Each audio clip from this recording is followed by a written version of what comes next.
Welcome to Bass Cafe with Holly and Dean. I am Dean, And I'm Holly. and today we are going to be talking about the beginning fundamentals about what a bass player should be learning and some different left hand and right hand techniques that not only do Holly and I think you should focus on, but also our guest, Kilian Duarte. He plays bass in Scale the Summit and Angel Vivaldi and a million other bands. He's an absolute phenom. The whole reason why we decided to choose him for a guest is because he does things on a bass that you couldn't even imagine. Right. But we also got some really good information from him in the interview of how to kind of crack that code. And we want to show you some of these basic fundamental things that you should be learning now that will get you to that playing whatever you want to play, even if it's crazy instrumental music faster. Yeah, and just before we started this podcast, Holly and I were talking about how sometimes when you go into and you're working on something, if you get it done quickly, you're in your comfort zone. If you have to work on something over and over and over, that's how you know when you're pushing your limits. And some people want to push their limits, right? And what Holly made me realize is that some people just want to jam and see what comes out. Yeah. There's a Right? lot of serendipity to the music if you just let it free flow. And as musicians, I think it's our responsibility to jam with other people. It's just like when you're learning to talk and you And talk with other nowadays people. collaborate, right? Back in the day it Sure. used to be jam. Now it's collaborate. Now Yeah. we get a song from someone on Instagram and send them a bass track, a bass stem, and a video to accompany it. Absolutely. And it's all a language. We're speaking a language called music. It's just like if we were learning a different language. Like right now, I'm learning Spanish. And so I'm breaking down bigger ideas that I've had in my head of, how I'm supposed to learn Spanish. And I'm breaking it down in little tiny things and every day. And I'm getting better and better. And Are you one way that using that I'm Rosetta Stone? no, I'm using my boyfriend who is a fluent Spanish speaker from Peru. So I have Use them. I have the teacher that I need. So it's actually He's got a to really teach you good the point. fun words. You got to get him to use all the Yeah. fun words. Yeah. Well, if I was learning off of Rosetta Stone or just out of a book, I wouldn't get the same dialect and I wouldn't get the same kind of innuendos that he would be able to teach me. Correct, right. Um, The slang mhm. like the blues. The blues is Mhm, kind of like the exactly. slang. And when you're learning music, it's kind of the same way. You can learn a lot from a book and you can learn a lot about, what How did goes where, how did but you learn? How did you like what was your main course of study for in music, music? Yeah. Did you when like in other I words, did you have lessons? Did you have a band with a crazy musician in it? Did you read books? Like what was your course? well, I tried for many years to learn it, and it just never got through to me, never But like resonated how? with. Like with a teacher or with But a when book? I finally sat down to actually learn like the scales, like how scale works, what the notes on the bass were, that's where it started was flashcards. That's So I really good. put I did that for all a, music theory stuff too in the beginning. yeah, I absolutely did that for all the notes on the measure, yeah, on the exactly. grand staff, rather. So I just put A through G. And I started learning where all the A's were, all the B's, all the C's. And then I started learning your semitones, so all the, flats and sharps, which came naturally after you learn the whole tones. So flashcards are what got me to step out of my box of just not being comfortable going, okay, we're gonna play this in A. I don't know where A is. I don't know what to do. But then once I learned where A was, you just follow the groove. And then, somebody calls out you're an A, all of a sudden you're a musician, And then I That started, is a big thing, especially at School of Rock. One of the first things that we teach even the kids, and I think is a phenomenal thing, is just learning all of the notes, the musical alphabet: A sharp, B, C, C sharp, D, D sharp, E, F, F sharp, G, G sharp, and then we get back to A. yeah. Learning that and how it just goes right up the A string. Hmm. and then learning where all of those notes fall on the low E string. Hmm. If you can do that, then any You scale that find you your learn octave. is accompanied by that. Like, and you Yeah. don't have to memorize everything. This is a Yeah. big thing that I teach all of my students. You do not have to memorize everything. I do not have everything memorized. Mm. What I do have is a bunch of shortcuts. I know what no, I know where my G is. I know like my third fret, right? I know my fifth fret. I know my seventh fret, and I know my 12th fret. And like those right off the bat, any other note that I And you need to know get, open. I think about where it is in relation to those four, right? Like you break down the 12 possible notes to your four shortcuts, and then you move from there. And between the E string and the A string, that's eight shortcuts across 24 notes. Yeah. And next thing you know, you could play in any key and do anything. Yeah. Yeah, I always first teach the E string from open to 12, and then it just continues, the A string, and then all of a sudden your octave is on the next two strings, and you can find every single note going up and down the neck. The only time that you'll have a little bit of trouble is like during, on your D and G string up at the higher notes because they don't have an octave to them, just the On the open. bass, right? And Unless you're yeah, on the playing bass. six string, and Exactly. depending on how Or you like do a four string bass, just basic, sorry. Basic bass. I'm a four stringer. Um, I got that extended range. uh, but that's the simplicity of it. Think small, think simple. And a book that I talk about a lot, The Practice of Practice, talks about when you're practicing a large piece of music with a lot of notes, a lot of things going on, you have to break it down in little tiny increments. And so if you look at it like that and think of, when you learn a language, you learn the ABCs, you learn the small words, and then you learn how to put those small words with something that you want to get, how to get something out of those small words and how to start communicating, and it just grows and grows. And so those are the first things that I learned, and then I went to your major pattern and your minor pattern because Now, you did you take learn them in standard form? yes, I learned them in just standard. I raged against that, and I'll I tell you would think why. that you would do that. I'll tell you why.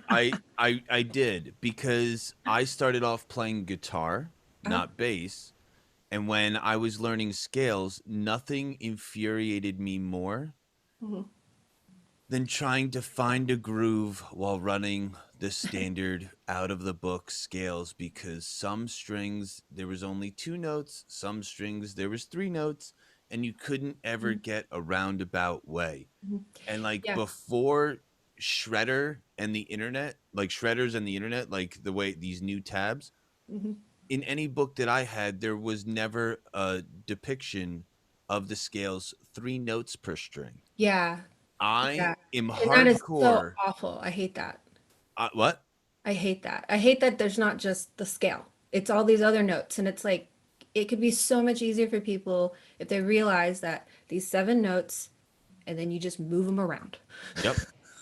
Yeah. I had this major breakthrough with seeing the whole half whole half pattern broken down, where they just take the first letter and move it to the end, Yeah. and then you have the next pattern. And I understood so much more then. I had this major breakthrough on how, like, I famously say to every one of my students that music theory is nothing but a bunch of old white men in wigs saying the same thing over and over again in a different way. Yeah, it's true. Right? If everybody knew that everything was just the goddamn major scale Yeah. with a note added here, or then a note Uh-huh. added there, Or or it take it it away. Yeah. really is, but it's so hard to grasp that concept until you get to this certain plateau level, right? That or just it's explained to you the right way. I had to learn myself that, this is what a major scale is and you can move it because I didn't understand. I just didn't understand it. I didn't I understand. feel like that so many. I feel like music and like the entrance into becoming a musician is like the magician's code. Yeah, It's like they trial and error. see all of these like here's the pentatonic scale. Here's, you know, learn how to make this chord, learn how to make that chord. But no one ever explains how easily Right. it is to realize how much they're all connected, how much everything is exactly the same. Mhm.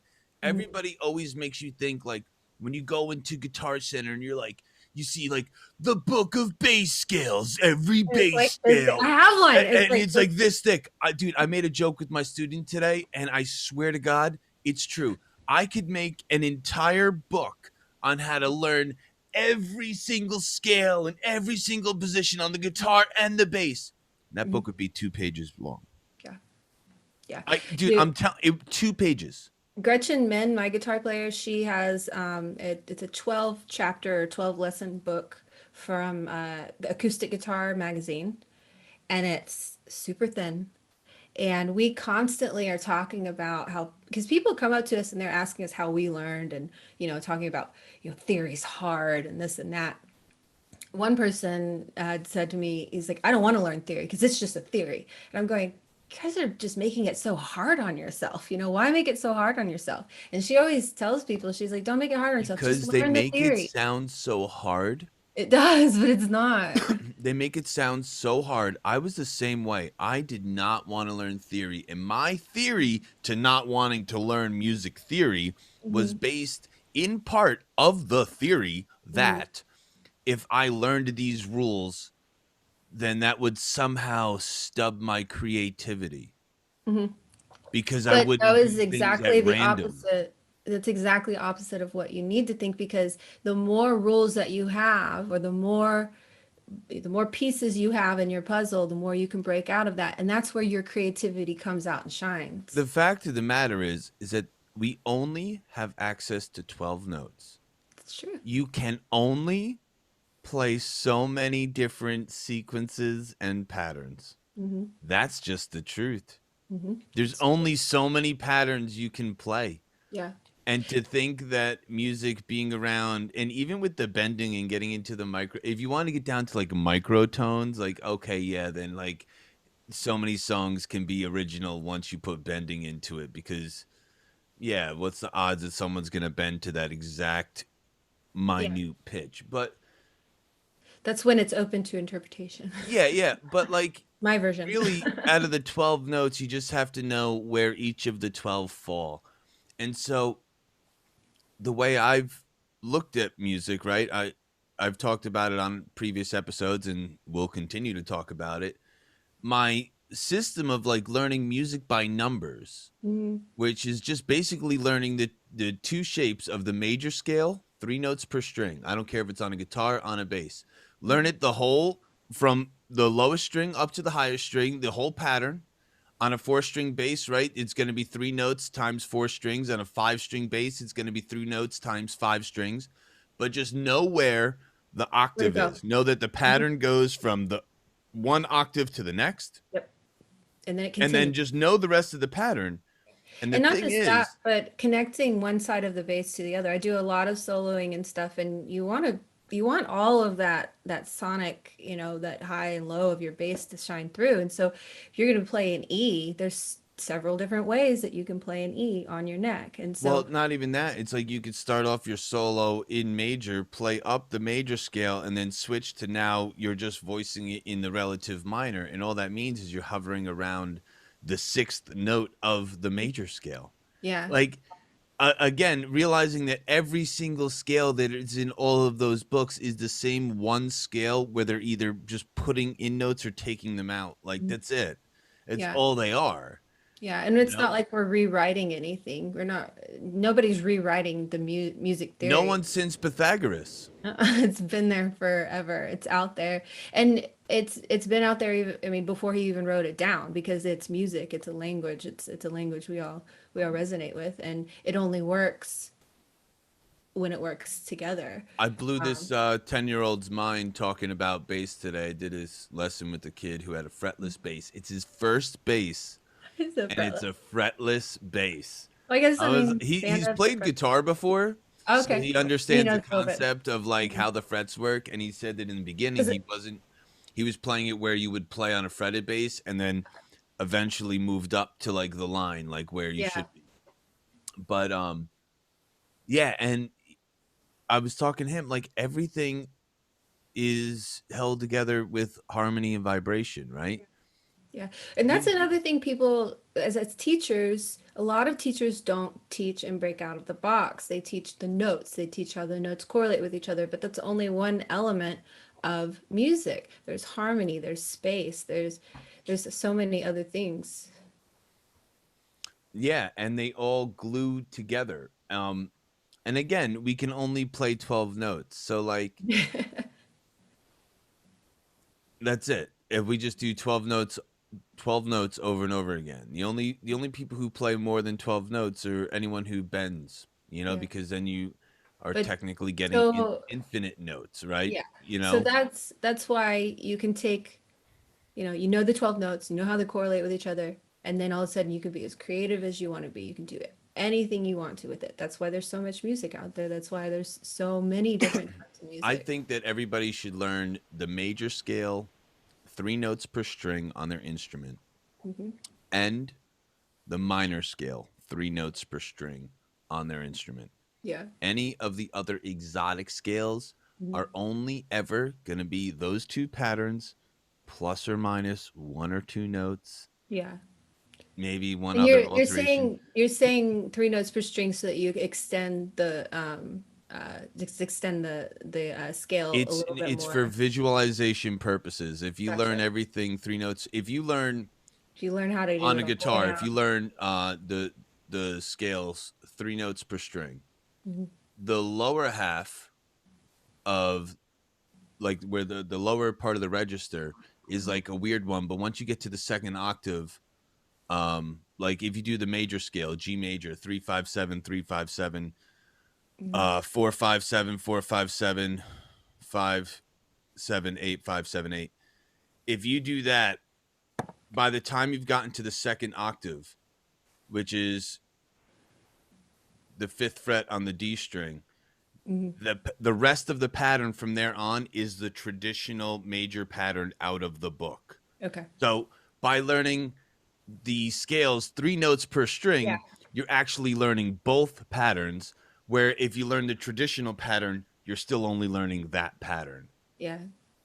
Right. So it's You're kind of learning how cool. you're learning how to go from one side of the scale to the other Yeah. And by then, but if you positioning learn your those 2 patterns, all of the other possible patterns, like I said, are only variations of that. And that's the right. other bonus is like the melodic minor pattern Hmm. is only the Dorian mode Hmm. with a raised seventh. Yeah. And the harmonic minor pattern is the minor mode with a raised seventh. Yep. Um, And that's going back to your whole half pattern, just changing one of those. yeah, and well, so like most of the scales, right, that we play are 7 notes, Hmm. and then the eighth note is our octave, Hmm. hence octopus octagon. That's it's at the eighth note that our scale starts over. The other there's only 5 other notes that we don't typically use. One of those notes is the blues note. Another one is the harmonic minor note. Another one is the melodic note. Another one is the dominant note, or I call it the Spanish note. And another one is the quest note. I don't know what they call it, but it's like a raised fourth off of the major scale. You hear it in the Lydian mode. Um, I there like you can learn how to just play any of these scales and then just put those notes in there for feel or for vibe or bend into them, bend over them, use them for traveling. I always wanted to know how like a jazz guy could play every single note. Hmm. And the whole thing is it's intent. Hmm. Ooh, it's intent. Um if you have a definition in your mind, back to why would you want to learn theory? Because if you can define it in your mind, that note doesn't sound like shit. It was supposed to be there. Hmm. Like that's the difference. Like Exactly. if you feel like you weren't supposed to do that, Hmm. then it's gonna sound bad. Yeah. But like every note, every one of the 12 notes can be defined by music theory as belonging there, even whether it's a parallel's harmony, a harmony's counterpoint, an Mhm. inversion, like an And alteration. you're Like, still only half a step away from a better note if you choose to use that too. I do a yeah, lot of little like, going back and forth between a half, maybe like a third or, going in, if you go fourth in, but if you're playing the major because scale and you go in between a minor third and the mhm, major third, if you go in mhm, that little half note, yeah, yeah, that is the blue note yeah, relative yeah, to the major scale. So like you're really giving some vibe. If you do that on the sixth note, and the major scale, go from a minor six to a major six, that's the harmonic minor note. Again, you're that's they still every sound Stevie great. Ray Vaughan, every guitar solo, every Jimmy Page guitar solo, he Jimi accents Hendrix. all of those notes. Look at Jimi Hendrix Jimi live. Hendrix, Start that was on a like yeah. he The doesn't. three of them together used the every note possible once they got into the ninth and the 11th Yeah, and the 13th. Like they used all of them. yeah, because it's possible to do that. Yeah. And It's that's just what. mathematically divisible. Anything that we perceive as a bad note is Mhm. just It it needs to be has to do used at with the the right time. mathematical division of Yeah. the sound waves when they connect with our eardrum.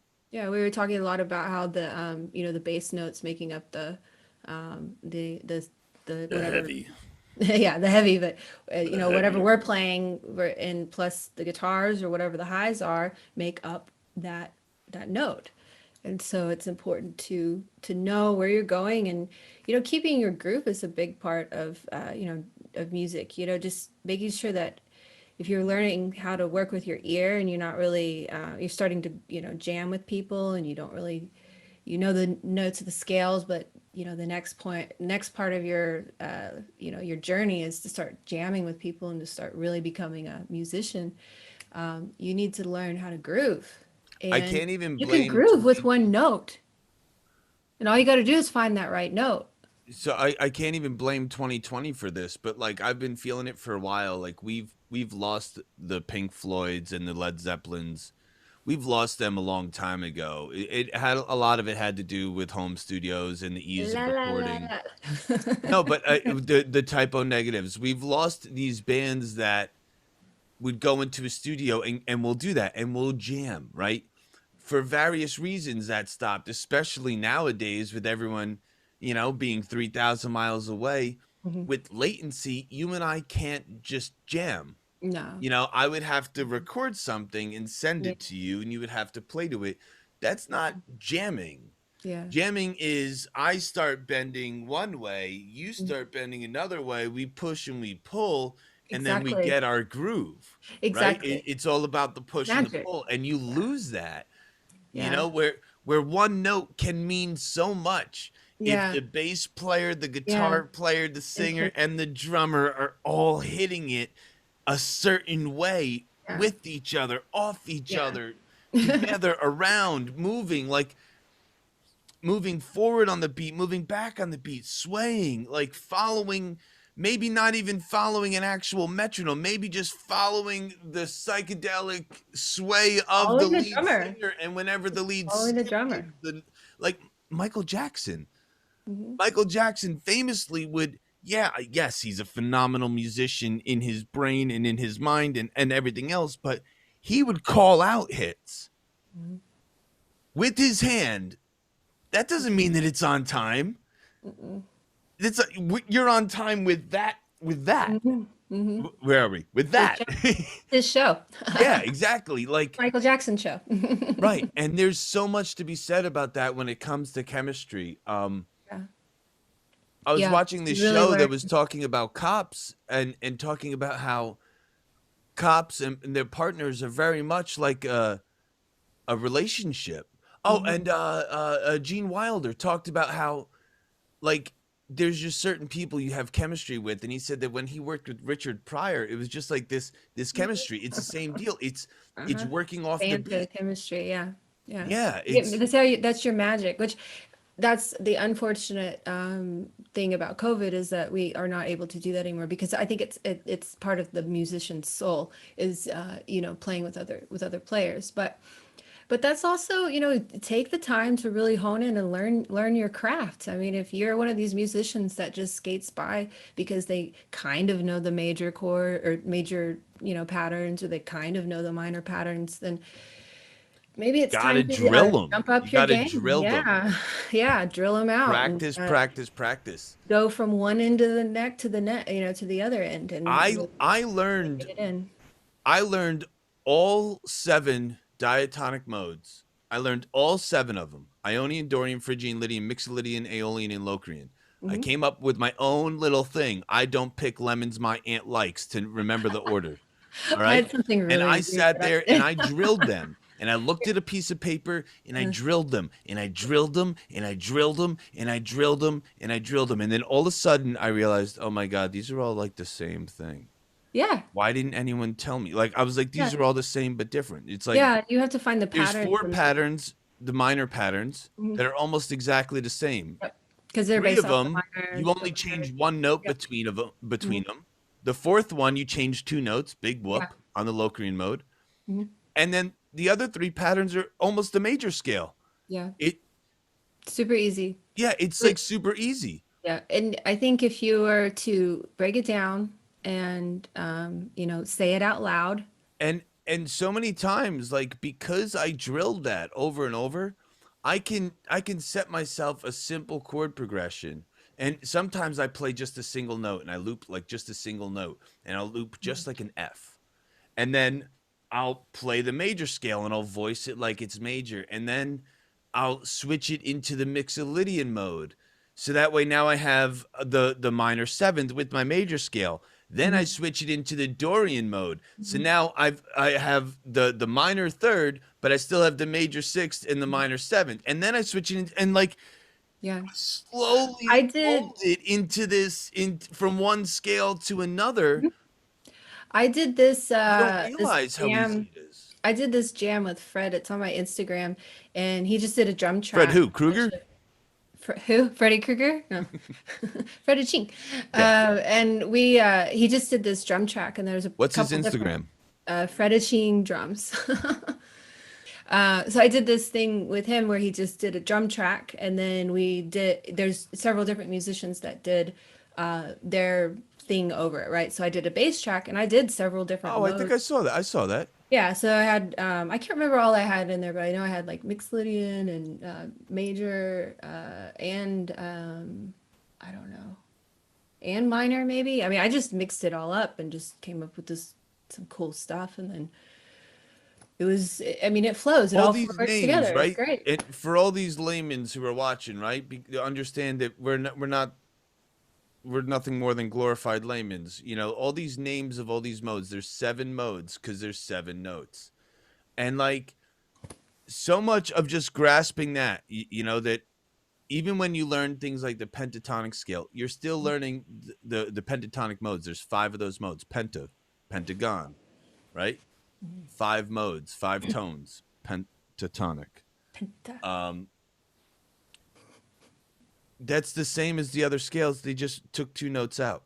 Mhm. So there's five positions instead of seven because they took two out, Yeah. right? But it's the same deal, and it's using notes that are close together. That's the hard part. Hmm. Using notes that are far apart, anyone Yeah. can do it. You Yeah, can hit because any note that's if it's really far away. because it's really easy. And if you look at all the scales, just if you look at all them side by side, you can tell that, your one, your four, your five, they all kind of match up within every scale. So it's so easy to just fall back on a pentatonic scale or a blues scale or anything in there that just is real easy. Right, for sure, for sure. And just knowing that again, there's only 12 notes. Yeah. So one of the cool things about catching up with Killian though was him talking about this is all left hand stuff, right? We're talking Hmm. all left hand stuff. Hmm. He also focuses a lot on the right hand. And Yep. he's got these triplet techniques where he's still playing A 12 gal. notes, but Yeah. he's doing different successions of groups of four by doing triplets Yeah. with his finger. And so it's like he'll be like 3 2 1 3 2 1 3 2 1 2 1 3 2 1 or something, or one Yeah. 1 3 2 1, yeah, 1 3, Act crazy. like Like, and it's a it's phone number. it's really just going like this, but it's how you're visualizing it. If you visualize just going in this motion Mhm. in groups of four, Hmm. that's different. You know, like it's a different way to approach it. And It's you like get a a real different vibe. gallop. It's like a real gallop. Like horses do that. They gallop, and it's Right. One, two, three three, four. matchup. 1, 2, 3, No, 4. 1, 2, 3, 4. 1, 2, 3, 4. 1, 2, 3, 4. 1, 2, 3, 1, 4, 2, 3, 4. 1, 2, 3, 4. Yeah, Yep. exactly. Right. And We always perceive a gallop as three, but like if you think about a horse, it doesn't have three legs. mm, You know, it has four. yeah. And so learning that just like a specific pattern on your right hand and not even worrying about your left hand really connects your brain with your right hand. And playing music is so much about connecting your brain with your hands and sometimes your feet, depending on what you're playing. I Right. mean, it's connecting your whole body because you are having to like keep the groove and do everything, but you've really got to focus on what your hands are doing. So your right hand technique matters just as much as your left hand technique. It matters just as much as theory. And so I definitely want to go over you know, how he's talking about, the wrist and if you're playing and your wrist is kind of just limp like this and then there's no real structure to it, you can get a lot of damage because you start playing like this. And this is where a lot of carpal tunnel and stuff originates from, is your wrists are too strained. Do you use a thumb rest? Yeah, I have a thumb rest on my bass, or on one of them I have like the 60s model. It has the ashtrays, the covers. So I use that. But I'm always resting my thumb on something. On my Ibanez bases that I used on the Nita tour, Hmm. the Ibanez BTB models, Hmm. they have these Bartolini soap bar pickups, and it gives me a perfect perch Perfect. for my Yeah. thumb Yeah. to play. And not every and because there's two of those, Uh-huh. I get really lucky, so I have two spots to go. Not every bass has such a thing. I have other basses that my favorite pickup combination in general is a PJ Uh-huh. pickup combo, right? A Yeah. jazz pickup in the bridge and a P bass pickup in the neck. And with that, you get with that P bass pickup, you get that built-in thumb rest to the pickup. Hmm. But again, not every bass always has that Yeah. kind of setup, you know. It's So you typically just have to like find a spot on the body where you can get yourself a good position, because you yeah. always want to try and stay straight as much as possible. Yes, we have to maneuver, Mm, but all of that extreme movement in both yeah. left hand and right hand, right? Yeah. Another thing we wanted to touch on as well as that is the strap. Hmm. You know, like the strap has a lot to do with where your hands sit. Yep. And most of the time when I play with Nita, Hmm. those that Around. is prog music. And Yeah. sometimes I am playing my ass off. Yep. But I was not going to play in that band like this, even though it would have been so much better, you know, to play like this. It would have been so much easier to play. I Yeah. had to play with it all the way down. Yeah. Um, You play with a pick too, right? I do play with a pick, but I do hybrid stuff, Okay. um, where I do a lot of popping Okay. of octaves and plucking of the power chord, Okay. where I You have use the the pick and pick then and you're then plucking. pluck with the Okay. other fingers. Um, and then in when we play 18, I think I talked about this in a previous episode. When we played 18 in the verses to bring it back a little bit Hmm. because the pick scrape and the attack is so sharp. Yeah. We didn't have a vocalist every night. Hmm. So sometimes Nita would lead the vocals Hmm. with the guitar, and so we'd like pull it back. Um, and that I have this way of I can show you without I don't usually have a ring on there, but I hold my pick. Where is it? Here it is. I hold my pick. Uh-huh. So you can do it. I'd Yeah, be afraid I would and drop it. I worked on this for a really long I time. You bet you just find the little did. ridge. You find the little ridge in Yeah. up like that, Okay. and then you just got to work at walking it while one Yeah. finger is just holding it, Yeah. and then it's right there. Yeah. Crazy. I wanted to try and get really good because I can do coin stuff. I wanted to do that like in the middle of a set, but it always gets stuck at the pinky, right? Hilarious. Yeah, like you're shredding and all of a sudden it goes like this. I Be like, wanted to get like a camera you shot where I'm gotta be a fret. He going does the from that same and then like pick. coming back into it and then like rolling through it. Yeah. It would have been really cool, but it's you can't do that in a live setting. There's just some stuff that you You do can't it in your do. dreams.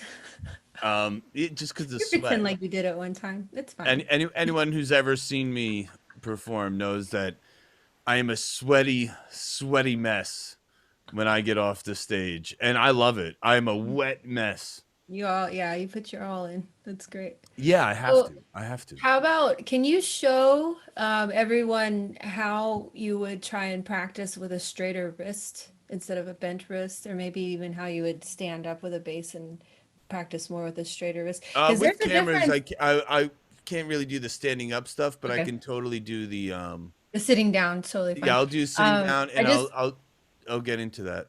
Yeah, and I wanted to show that so that people know that if you are straining your wrist, you're gonna get a lot of hand fatigue, you're gonna get a lot of wrist and forearm fatigue that you don't really want to deal with because the more that you have that, the more your body's breaking down and you really need to just get a hold of that, do some stretching, make sure you're just in the right position. And then we don't really think about this, but playing bass standing up is different than playing sitting down. Well, Um, playing both and your tuning changes. People don't realize this, but you should, if you, especially if you're going to play standing up, mhm. you should tune So while the standing up. guitar is hanging or the Mhm. bass is hanging Yep. because there's different tension on it. Yep. And if Exactly. you're going to be playing standing up, you tune while the bass is Mhm. hanging. Exactly. And if you're going to be playing while sitting down, you tune while the bass The or the bass is guitar is sitting. sitting on your lap. It's Yeah. difference in tension. You don't think so, but when it comes to those scenarios, it really makes a difference. Yeah. Yeah. Especially if you're going to record something. So Um, right here, right after this, we're gonna insert me with the bass, going yeah. over a couple of different positionings, Yeah. and Yeah. go. So we're going to do the first position here in D major. That means that I'm going to be starting this pattern on the D note, which in this particular case is on the 10th fret of the E string, right? That's a D. So now I'm going to do this pattern, which is going to be 10, 12, 14, 10, 12, 14, 11, 12. And that's one octave. Now, I like to do this pattern 3 notes per string. You just have to know where you're going to end and where you're going to begin. One octave, all right? And I like to do it like this.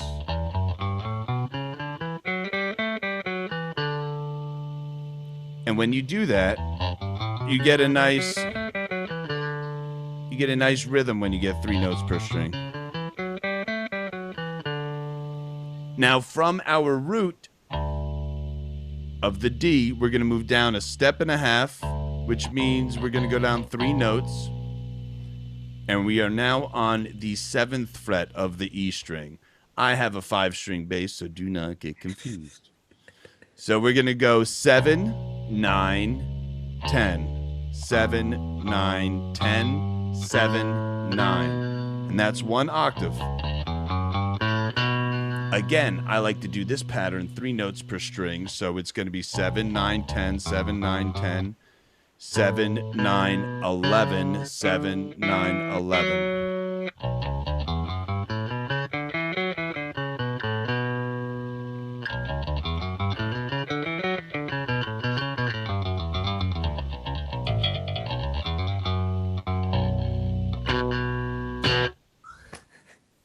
Whoa. Right. Yeah. Why can I play that fast? Because I've played it 9 million Yeah. times. So Not because it's really, my first time playing it. And can I get better? Absolutely. That's why I absolutely. practice every day. So what So, he's doing, so what you're doing there is you're taking your major scale and you're just extending more notes on either side of the scale to fit the neck and yeah, fit is the three each. notes per string Mhm. pattern right? No matter what instrument I'm playing, whether it's a 4-string bass, a 5-string bass, a 6-string bass, it does change if you're tuning. All right, this is for the nerds out there. If you tune your 6-string bass to the high note to a C, these patterns are a little bit different. But I tune my six string bass, the high note, to a B, just like it would be on a guitar. Right. So I They use work the for same sure. patterns Mhm. going from bass to guitar. I didn't know when I got my first six string that you would tune that high string to a C. I didn't know. No one told me. It didn't Yeah. come with a manual on how to tune it. So Yeah. I just tuned it how my guitar was tuned. Yeah. Yeah. So that's a big thing. Now here, I want to talk about. I am sitting right now. I don't have a standing shot here, and we will do other stuff with that where we show good posture with standing. Maybe we'll do a whole episode on different postures for different instruments. Um, but I am making sure to keep my hand flat here. And a big thing that I talk about all the time is my pivoting on my thumb. Now, every time I approach these scales, I'm keeping my thumb right behind my fingers. So if my hands move down, so does my thumb. So when I run through those scales, you can be rest assured my thumb is right here at all times, and I split the difference. When I play that major scale, 3 notes per string, my thumb is basically right behind my middle finger. So that way, even when I'm using my pinky all the way up here, I have my thumb basically right behind the 12th fret, allowing my pinky to also have some use. So it's Yep. not just the pinky working, everything is always that finger and my thumb. That Yeah. is a major thing that I wish that I knew. Yeah, Um, you don't want to see the thumb coming up over the neck so much because you lose this part of your hand when you're trying to play notes. I have pretty big hands for a girl. I definitely have big hands, but I do have a little bit of reach. But the problem is that your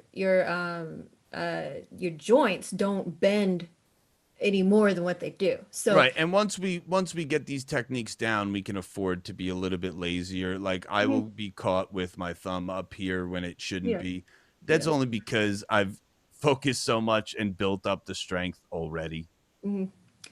Yeah, yeah. But it is important to make sure that you're articulating the notes properly. So that means that you need as much finger length as possible to reach those notes. Especially, I mean, the bass neck is typically a little bit bigger than the guitar neck. So now it doesn't mean that because you have small hands that you can't play a bass, you can't play a guitar. That's completely not what I'm saying. I'm just saying that you have to make sure that your hands are given the opportunity to hit the notes properly. Absolutely. And so that is a lot with my left hand technique, right? Is Mhm. mainly focusing on the thumb and where that is, right? Yeah. And when I'm doing that major scale too, and this is no pick. But when I'm doing the major scale, again, I'm keeping my thumb where my middle finger is. And even though this is a big stretch, when I go 10, 12, 14, that's a big stretch. But what I'm doing is I'm centering around where my middle finger is. And then Mhm. I'm reaching back a little bit for the 10, centering on the 12, and then reaching up a little bit for the 14. What most people do is they'll have their thumb behind their index finger, Yeah. and then they'll have to reach up for the 12 and then reach up again for the 14. And the reason why that is such a hard thing to do is your thumb is now all the way over here Yep. and you're trying to do this move Yeah. and you don't have that dexterity yet. So you got to split the difference. So it's easier to just reach back a little bit, center, reach up a little bit, then Mhm. be all the way back here with our thumb Mhm. and then reach up and then reach up again. Mhm. Like you don't have that And strength. don't be afraid to start on your middle finger if you're doing a run. I mean, a lot of people, they think, oh, first note, start on your index finger. Don't be When I afraid to learned start on a different when finger. I do the major scale, I'll do the major scale now again in D in Mhm. a standard position. Yeah. Up.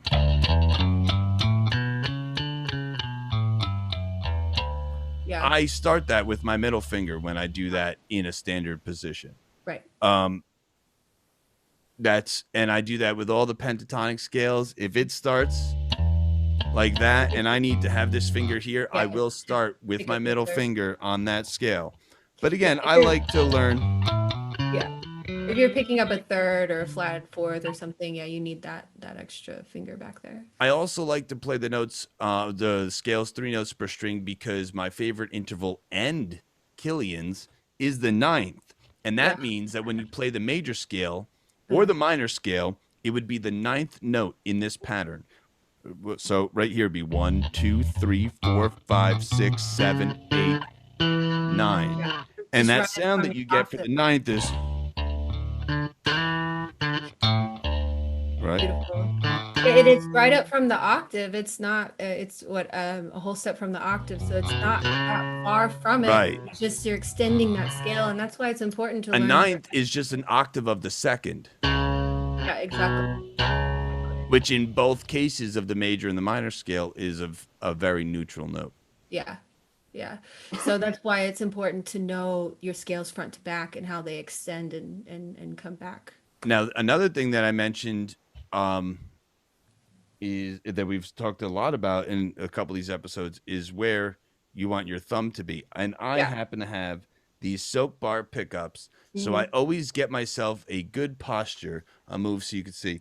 Now, I if I'm standing up, I'll drop this down here. Yeah. If I'm standing up, I'm going to keep myself fairly straight. When I'm playing, you're going to notice that I'm going to be a little bit more bent. This will eventually lead to some form of irritation. And So fatigue. you might just have to drop your leg down if you're going to be playing. Yeah, I find that when I play guitar, like acoustic guitar, or I play bass sitting down, my forearms just start really Yeah, aching. you get I was showing one of my students. You could see Hmm. if I had the sailor lady, she'd be dancing right now with her hula. Yeah, But yeah, when you're doing that, you're getting a lot more fatigue because yeah, you have these harsh angles. When you straighten yeah. out, It's a you lot don't less get hard. as much of the harsh angle, Hmm. and you're not And extending the ligaments and then moving the action. They're relaxed and then actioning, yeah, not yeah. extended and then actioning. That Excuse me. has a lot to do with how your fatigue will be. So one awesome thing that I'm gonna have to read this off of here, but just watch my right hand. This is Okay. Kilian's exercise. So Yeah. I'm gonna do this on the E string, open E string, and we have our one, our two, and then our three. Oh, Hmm. there we go. Yeah. So our first finger, our second finger, Excuse me. and our third finger. And so this pattern is going to be 3, 2, 1, 3. So all right, so that's the first part of the pattern, and there's three parts. So it's 3, 2, 1, 3, and then 2, 1, 3, 2. So 3, 2, 1, 3, and 2, 1, 3, 2. And then the last part of the pattern is 1, 3, 2, 1. And if you work on those three gallops, it's an astonishing right hand technique. Now, Yeah. Killian uses all 10 fingers. All right. There's no lie. When that dude plays his bass, he's like, Hmm. Yeah. I can't even believe the stuff that he does, whether it's Yeah. bass or guitar. He does amazing thumping, tapping, slapping, popping, finger picking, strumming chords, everything. It's so crazy, all the stuff that he can do. Um, but I've used this technique now for a few of my students. Uh-huh. Um, I play with the pick, so I don't work on it that much for myself. I'm a pick player. I do this sometimes to keep myself, but I also learn how to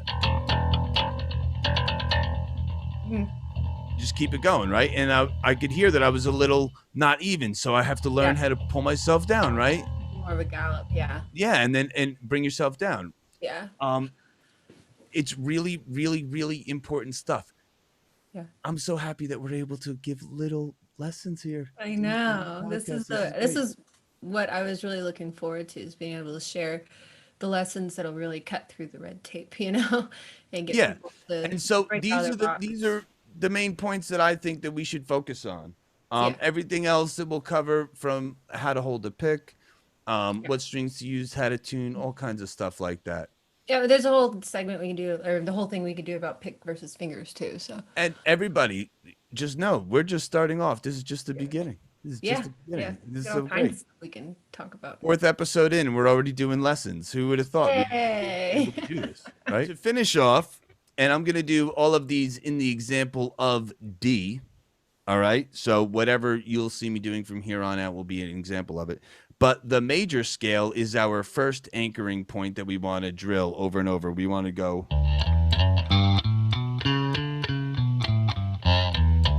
The reason why we want to do that is because out of the 7 diatonic modes, 3 of those modes are major. If we want to play the Lydian mode, and what I mean by major is they use what's called a major third. So that means that our third note is 2 full steps away. All right? Our third note in this pattern is 2 steps away. So it makes it major because that's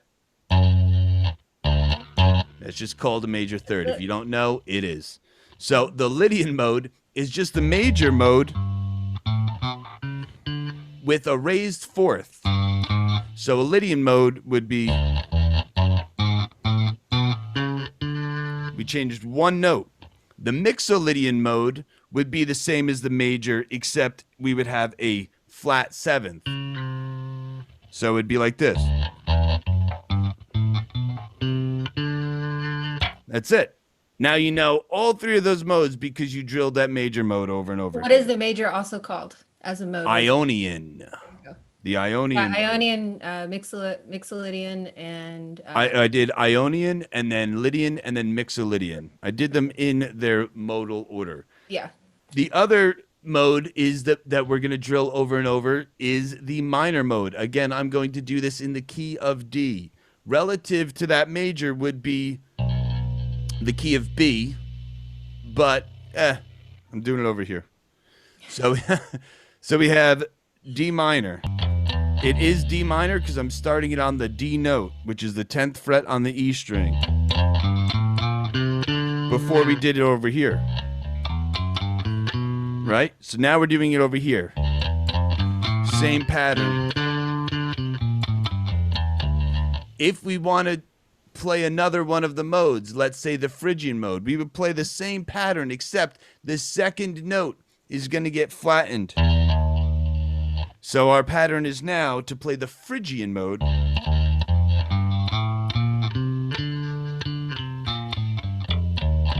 Now reset ourselves back to the minor mode. Now, if we want to play the Dorian mode, which would be the second mode of the diatonic modes right after the major, we're going to play the same exact thing as the minor mode, except we're going to raise the 6th note up 1/2 step. Sorry. There we go.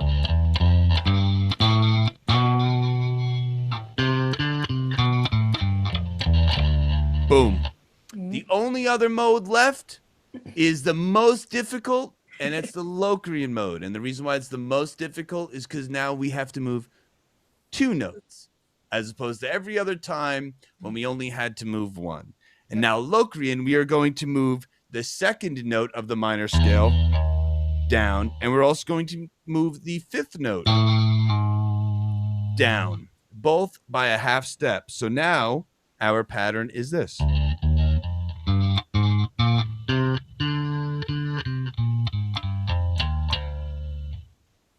Done. Ta-da. That's And all 7 diatonic modes. also, all the based minor on is called.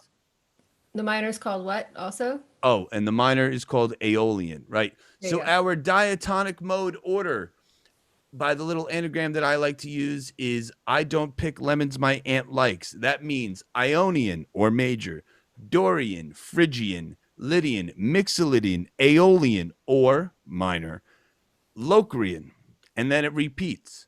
Mhm. So the major and the minor, they have 2 different names, but that's major is Yeah. Ionian, Aeolian is minor. Yeah. It's not hard to remember them. If you remember those orders, that's half the battle, right? But really all you have to do is just know where a major is. If you're playing anywhere, that you just, if you find your major, if you find where the do, re, mi, fa, sol, la, ti, do, if you find out where that is in a song, then you just go down a step and a half, and now you play your minor pattern. Yay! I hope somebody learned something from that. That's awesome. They better. Yeah, all right. This is the basics of the basics, but this is very, very important. So if you don't know this already, then this is, you just need to watch this over and over and get it down. Sorry. All right. So I got to meet up with my good friend Kilian Duarte from Scale to Summit and the 9 million other bands that he shreds along. He's also an astonishing music teacher of both guitar and bass. Here is Kilian talking about a few of his techniques that he likes to focus on, as well as a couple of things that has taught him how to play the bass and how to better approach it. All right. All right, today's guest is Kilian Duarte. He is the bass player of Scale to Summit and Angel Vivaldi and a bunch of other awesome bands. This dude is a phenom on the bass guitar. If you go to his Instagram page, you will probably want to hang up your bass. But I myself feel invigorated when I see a dude shred the way he does. So, welcome, Kilian.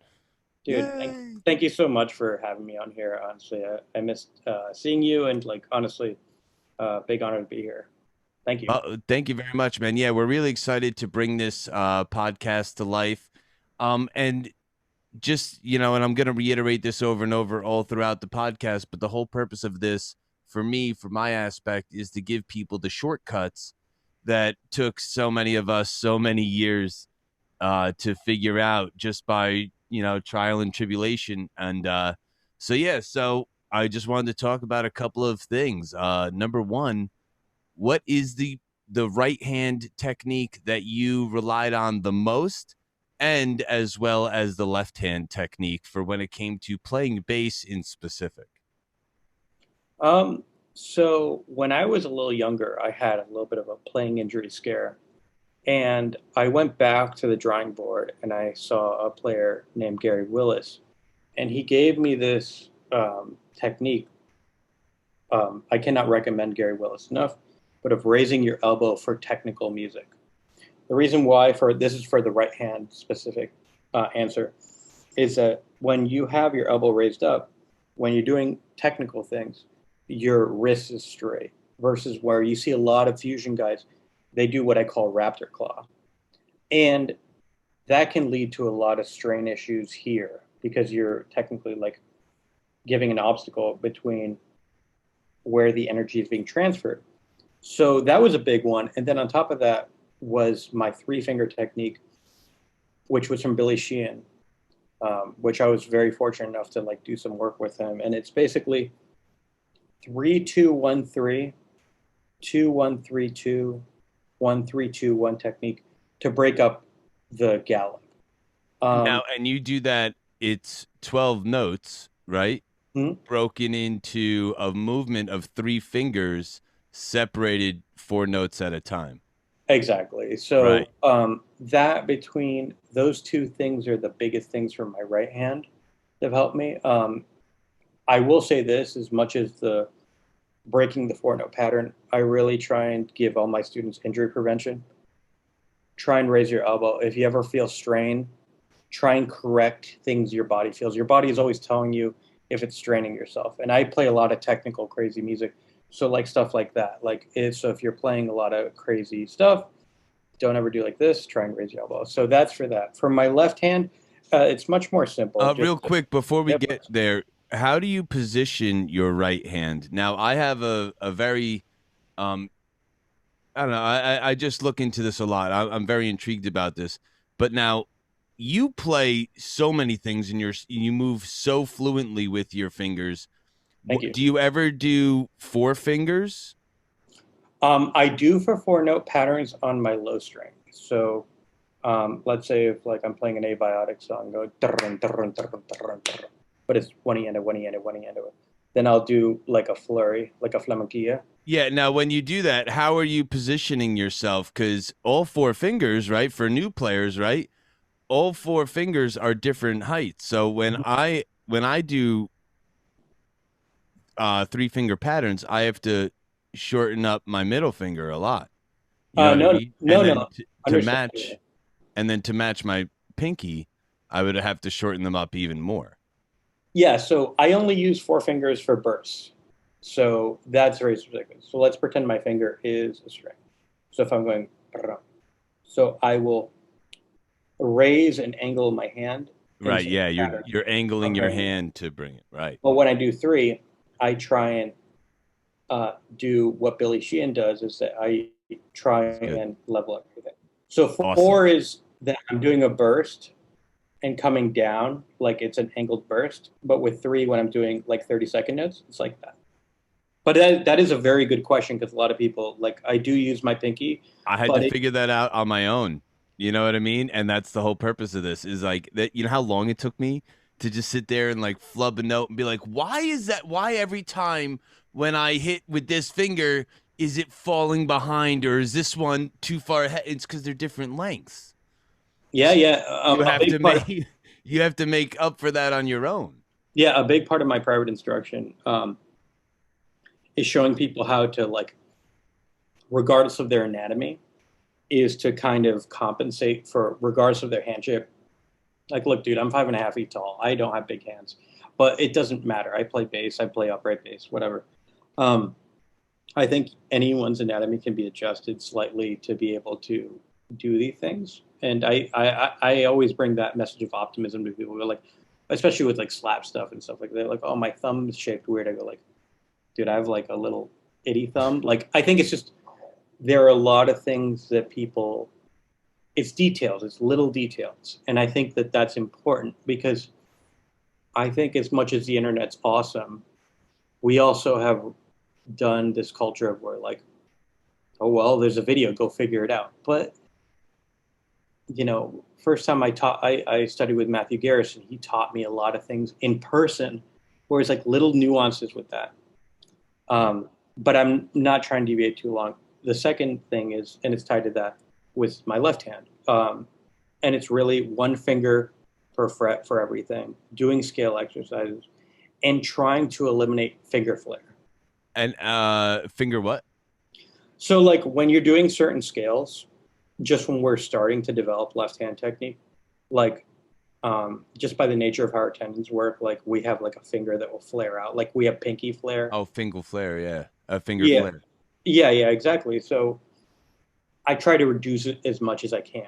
I'm not saying that I'm perfect at it, and I don't think anyone is. I've seen Anthony Jackson and Victor wouldn't have finger flare, but the difference is the purpose is that you always have one finger per fret, and that if you do a complicated motion, you don't have a finger that flares out. Like you ever have an introductory. Right. I call that Yeah, staying at attention. that's a good way of putting it as well. Yeah, Yeah, yeah. I noticed that like especially in the beginning, like if I would hit with one finger, right, the all the others would go out. That's a very common thing, right? yeah, Or people like will completely throw the pinky out, like really far. And yeah. as I got better at things, I was like, well, why is this guy faster? Why can he hit that riff faster? And then it's like, well, my hand looks like I'm playing whack-a-mole, and his hand It's calm. looks like that. It Like just if you see like a perfect example, it's not a bass player, but like Guthrie Govan, his left hand is just like smooth as silk. It looks like he's barely moving, and what it is basically that's just a lot of scale exercises, a lot of exercises as well. Um, so again, another thing yeah, I'm wondering about you, because you mentioned that you have small hands, right? Um, but I do this thing called splitting the difference, where I make sure that my thumb, right? Like part of this is with your scale patterns that you do. Do you do 2 note or 3 note patterns? Like, both. I teach my students to do both. So like I do when I do make them do the circle of fifths, I do straight ahead, and then I make them do like broken patterns. So it's like 1, 2, 3, 2, 3, 4, 3, 4, 5s, and so 2 and 3. So yeah, both. so when I do like a 3 5 7 pattern, third fret, fifth fret, seventh fret, right? I always center myself, especially because I play these 35 inch scale basses, right? Hmm. Um, I it's those the jump is so big, so I always center around my middle finger area Hmm. because I tell people a lot of people they'll start off their starting point here with their index finger, right? So they'll have to reach for the fifth fret and then reach again for the seventh fret. Where if I center myself on the fifth fret, I just have to go back a little bit for the third and up a little bit for the seven. So like I split the difference of the distance, and I really focused that with my thumb. I was just wondering if you had similar. I definitely believe in relaxed left hand thumb. I mean, one of the things I found is the more you tighten up on the grip on the neck, the more the obstacles that your fingers are going to have to face are going to be harder. I always say, but I'll say this as a caveat. I'm a very strange person in the sense that people go like, "Oh, I can't play a jazz bass neck, or I can't play a P bass neck." And I play guitar as well. They'd be like, "Well, hey, Ibanez necks or Strat necks." I don't actually feel neck profiles. I'm a very I weirdo. only do on the extremes, man. I mean, granted, most of what I play is similar. Like, it really doesn't matter if I'm playing a six string guitar, an eight string guitar, or my five string bass, or even when I had the sixes. Most of what I play all has a really thin profile. But Yeah. even when I get to the oddballs, like the Strats or, a Gibson chunky neck, unless it's really extreme, I'd notice I don't even notice it anymore. And I don't use my thumb a lot. I could play almost everything I play. I could play without my thumb even there at this point, Well, I right? think it's because you do have good left thumb technique in the sense that like where you are a multi instrumentalist and you're not having this obstacle. I think it's more to the fact that you have a relaxed thumb and that you're distributing the duties to your fingers more than you're gripping tightly. What I and, find that and I'm people also grip and I tightly. also use both too, right? So like by splitting the difference Mhm, each time I try to attack a note similar to you, one finger per fret, right? mhm, I'm using not just the index finger but part of the thumb. And then when I switch, I sometimes I'll rotate on my thumb, especially on a bass, right? With mhm, the bigger scale. Sometimes you just got to rotate on the thumb. And mhm. again, I find that you don't have to work so hard with your pinky, right? If your thumb's sharing the work. I agree totally. Again, I'm very traditionalist in that sense. Like, just scale, circle of fifths. Um, you can't undo that discipline. I think that, whether you want to make music theory a bigger part of your life, I can, my life theory is just the more information you have, the better. So The for better me, the advantage, right? yeah, it's just in general, like, I don't feel that like ignorance has ever given anyone an advantage. So I am not a music theory elitist in any capacity because so many good songwriters have written amazing songs not knowing what a G major scale is. But if someone were to ask me, like, hey, how can I improve my form on my left hand? How can I play technical music? I'd make you run scales. And whether you want to integrate that into how you approach composition, that's up to you, how you analyze harmony. But I think that, This is a great segue because yeah, I was going to ask you next, what is your favorite harmony to accent? What is your favorite interval to bring up as far as making the bass stand out or sit back in? So when I had sent you this question previously, I yeah. didn't specify, right? So this is really a great expansion. What do you like to accent to make the bass stand out? And what do you like to accent to make the bass sit nicely? Yeah, no, it's a wonderful question. So I always say this, and the people who give definitive, like, very kind of demonstrative, like definitive answers to this, I think they kind of are missing kind of the point. And what I say is that context matters. So Right. every recording with every musician, with every player, with every context is a different challenge for me. And I view every musician I work with, every scenario as a unique scenario. So I've played a ton of wedding bands, I've played on tours, I've played in theater gigs, I've done GB, I've done recording sessions. The only standard I can give to any player is that the more you know and the more you're willing to be open minded is the best advice. Um, Open minded is a key phrase here. I would yeah, like to reiterate that over and over, um, because in the beginning, that was that's like huge secret to making big strides. Is like in the beginning, I wouldn't play certain kinds of music mhm. because I wanted to play other kinds of music so much, not realizing that there's fundamentals from other genres and other building blocks of music that the artists that we listen to did take from and Yeah. did bring that to the forefront. And when you learn, um, I can't say because people will hate me, but there's a band that am not fond of, Mhm. but I grew up listening to a band that used to cover that band's songs all the time, and I loved them. Mhm. And I wanted to play these songs, and they were faster, and I sucked at them, so I had to go back and learn the songs from the band that I didn't love Yeah. because they were at a slower pace, and then I was able to shine with them.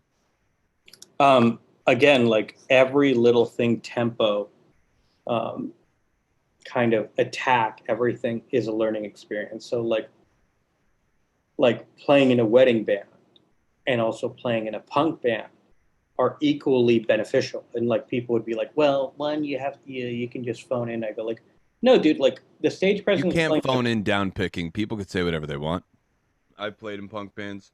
You can't phone that in, dude. exactly. You You can't. can't. There are a lot of people who fake it and it sounds like Yeah, shit. And if you just strum away some power chords, sure, yeah, you could fake it. But yeah, if you're doing your job, you can't phone it in, no matter the genre. I the think. same way that when you do or fake, like, I don't know, like a lot of pop music or whatever, there's an art to both of those things. And the thing is that, like, you know, for me, when you're talking about intervals, so to make it shine, context is everything. So if I'm in a project where I'm personally involved and I'm allowed to have free reign, I try always to accentuate the song. But at the same time, I'm also view the bass guitar as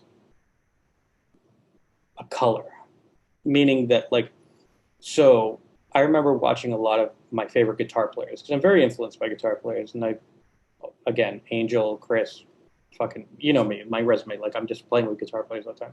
Yeah, me too. But for guitar players, they'll do a record and be like, well, let's do a solo with a Les Paul, let's do rhythms with the Telly, let's try this technique with that. I very much was in that school of production where a lot of bass players go like, well, we got to do monochromatic black for the thing, or a monochromatic approach to something, where a lot of the records I found that I would play certain parts with the pick, I play certain parts with my fingers, I would tap certain lines, I'd slap certain lines. It works really well for certain genres. um, I guess the only thing I could say is that, like, with techniques and stuff like that, but going back around, I don't mean to caveat too much. Ninths, minor thirds, For or those more. who don't know what a ninth is, can you please explain to people what a ninth is? Yeah, yeah, of course. So if I was playing a scale within a chord, so like let's say I'm playing an A major chord, the ninth is an octave above and then one note above. So it's the second note of the scale, an octave So in above. the case of do, re, mi, fa, sol, la, ti, do, re. Yeah, it's do above and re. It's a nice thing if any prog fans here, you hear like Martin Mendez, Opeth. Um, he does that a lot. Like he'll just like do a little slide into stuff. This is for like chill parts where you want to just not make it too generic. Um, I do that. I'm a very I'm big a huge fan of the ninth. It's yeah. become my favorite interval. To even if I'm not given free reign on something, like because live is live, you know. Yeah, yeah, of Um, course. that was one of the first. I think it probably happened by mistake too, you know. Sliding up too fast or something. But I started accenting that a lot. Playing up through a power chord and then adding the ninth is such a beautiful and simple bass line.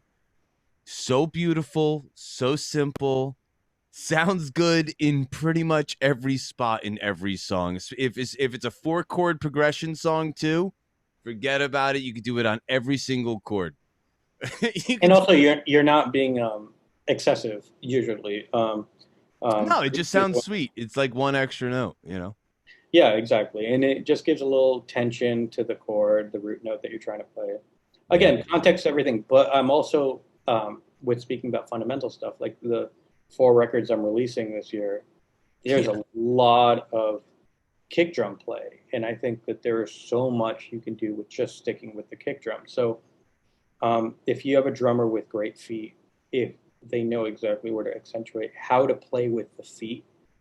Um, Again, if you have a generic drummer that's kind of like not very talented, like I guess you're going to have to just do what you got to do. But like when you have very talented drummers that you're working with, there are really awesome things you can just even do with a root and an octave. Like I'm a big fan of like the fifth and the octave, as long as you keep it within kick drum safety. And if you are really good with like ghost notes and like really kind of doing those like micro little tensions and knowing how to place notes and like release tension, release.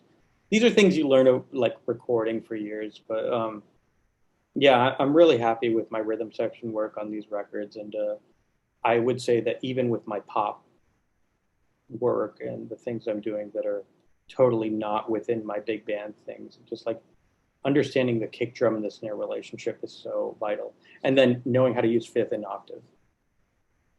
Right. And for those who don't know, root fifth octave is just like a power chord shape. Yeah, You could look it up very easily.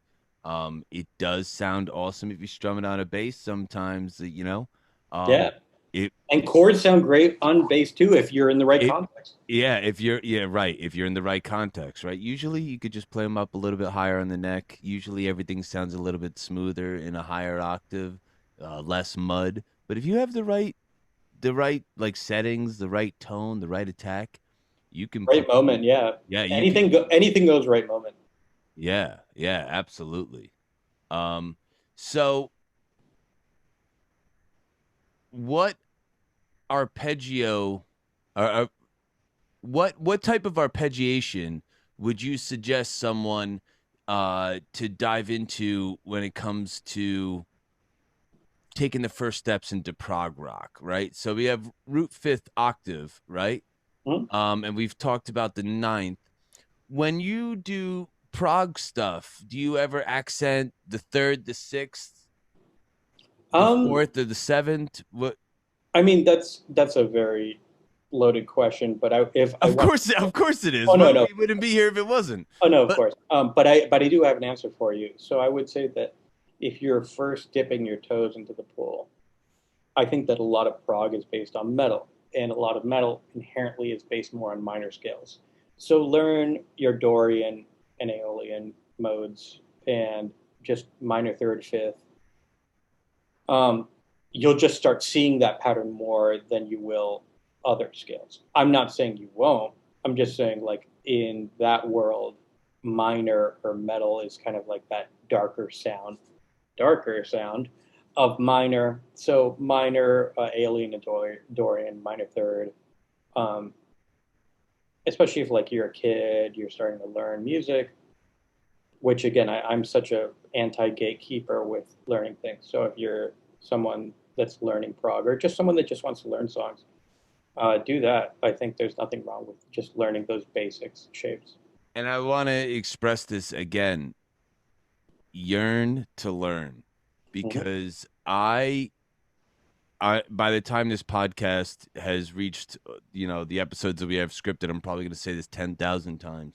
But I figured out how to play both guitar and bass and everything musical theory, like trying to figure out an upside down puzzle in the dark all by myself. That's probably like a million or 10 million pieces. Like it just poking and prodding, really having no idea. And with all that structure, I was very worried about crushing creativity by having to study music theory. Mm-hmm. And I swear to you, it didn't happen. I swear to you, I can write so much more, so much quicker now. Um, but I learned it by myself, right? So it took me a really long time to even grasp the concept of scales. But I'll tell you, all these years later, and I didn't learn scales for years, but all these years later, I can explain scales to you in a way that will blow your mind because of my deep understanding. And so much of that just came from the relentless Google the pattern, do the pattern, do Hmm. the pattern a million times until you know everything about it and what's going on. Why is a Dorian pattern a minor mode? Right? Why is the Dorian mode a minor mode? Why is that? Why is the Lydian mode a major mode? Hmm. Why is that? What effect does the tritone have? These crazy questions will, like, once you learn the answers to them, and you learn the answers by putting in the time and It'll and click. and seeing a note and hearing it and getting that feedback and feeling it in your fingertips and feeling the bass resonate with the kick drum, right? All, like, feeling that stuff and putting the time in, that's where you get your understanding, and there's no other way to do it than to just want to figure it out, you know? Absolutely, I couldn't I don't agree even more. know the question that I've been trying to answer for all these years. I just know that I'm trying to answer the question. I think that that's one of the beautiful things about music is the fact that it is inherently art. It is going to be up to interpretation. It comes down to the one thing I can recommend to any musician that wants to realize what it takes to achieve excellence, and it's never be an island, be around other musicians.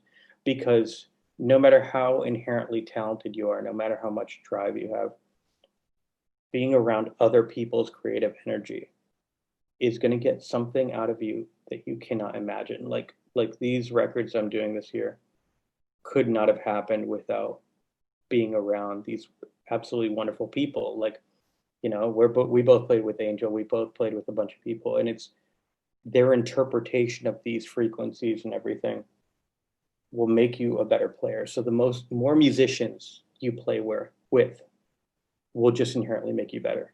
Well, Um, and we've all been on our own journey too, and that's the thing. Everybody's been on the same but different journey, right? We've all, a lot of us who do understand complex musical ideas and melodic breakdowns and rhythmic structures that would make people's heads explode.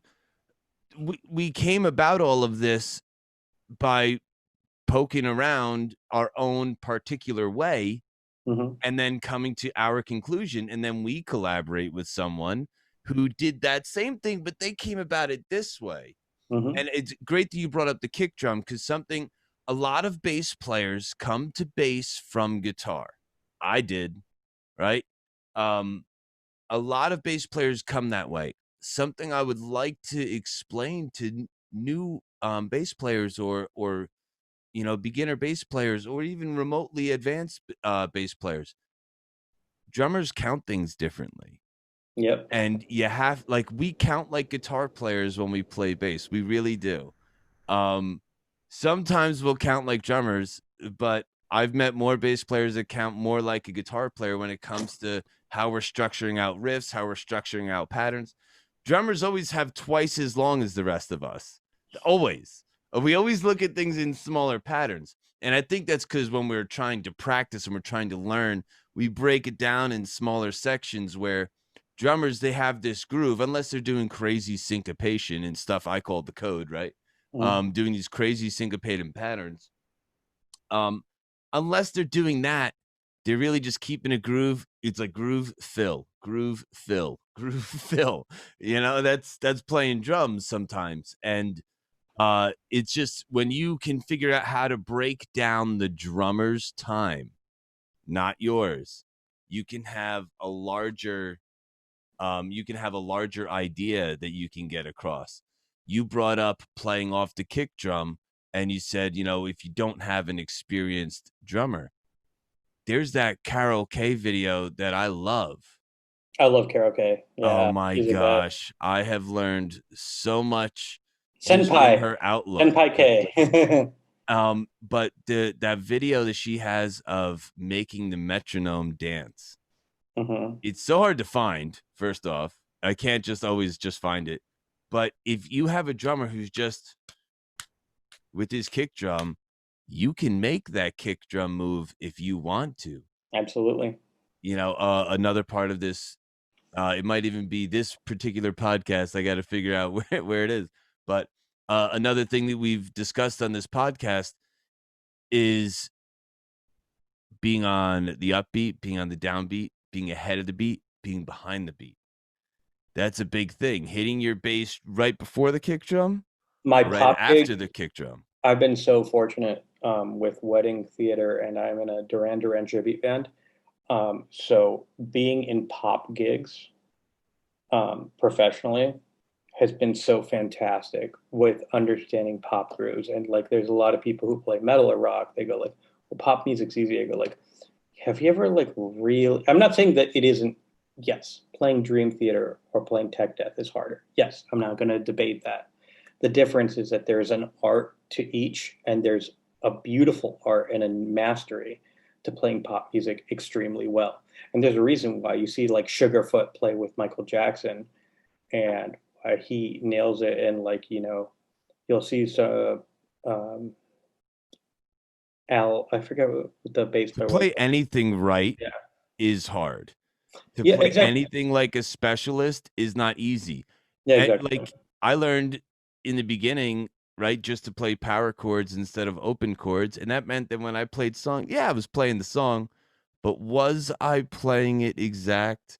Was I giving that song all the spice? No, man. Yeah. And the same goes for those grooves. Anyone can just 4/4 through a pop song. But saucing it really But good. yeah, but saucing it and making that kick drum and your bass make everyone's hips in that entire stadium shake. That's the That's difference. making an audience dance is a unique accomplishment. It's like when you're in a metal band, if you can make people mosh or thrash or like freak out. But you're 100% right. If you can make an audience dance, it's a unique If accomplishment you as get well. their hips going, and that's all bass and kick drum, it's Mhm. that's that relationship is what makes that happen. And that's not just always playing on the one. That's dancing with that kick drum. It's that pocket and grease. Yeah, and the more you do it, the more you get it. Yeah, absolutely. Couldn't agree more. Awesome.